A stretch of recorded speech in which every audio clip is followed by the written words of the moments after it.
recognized for her work as a screenwriter on the film Real Women Have Curves, author Josefina Lopez was at the NALIP Conference promoting her latest project.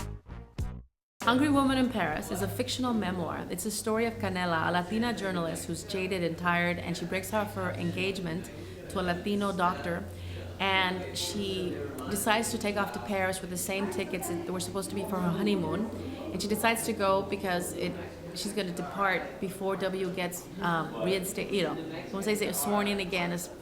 And so she takes off to Paris for 2 weeks, thinking she's just going to avoid her mother and all the everyone's wondering why she broke it off, And so when she's in Paris, she decides she can't come back to the U.S. because she doesn't believe in the war, and she's just really tired of fighting, and tired of fighting with her editors, tired of her career. She's very lost.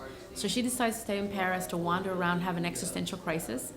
And when she's there, after 3 months, you have to leave France. Otherwise, you're undocumented, again, right? And so then she decides to enroll in cooking school. Because if you enroll in cooking school to Le Coq Rouge, I call it Le Coq Rouge, but it's sort of about Le Cordon Bleu.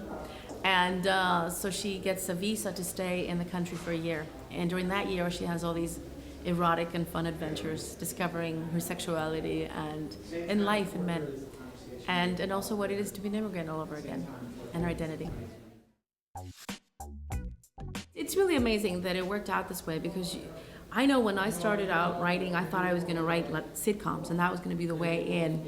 And I created several TV pilots, and then my life took me in a different direction, And so for me, like when Real Women Have Curves got made, it was like, oh my God, this was a project that it took 11 years, And so for me, it's like kind of like 11 years later, this play becomes a movie, and then it does all these amazing things. And then when I watch TV and I see America be kind of like the next part of Anna, because Ugly Betty is really kind of like Anna, but like in New York, it's like, oh, look what happened to Anna. She's in, working for this fashion magazine. So sometimes there's a part of me that goes, yeah, that's kind of like, that would have been part 2, Real Women, which I would never written, but yeah, it's really amazing to sit in my be eating ice cream and going, oh, there's Ugly Betty, oh my God, and I'm somewhat responsible for that. That's great,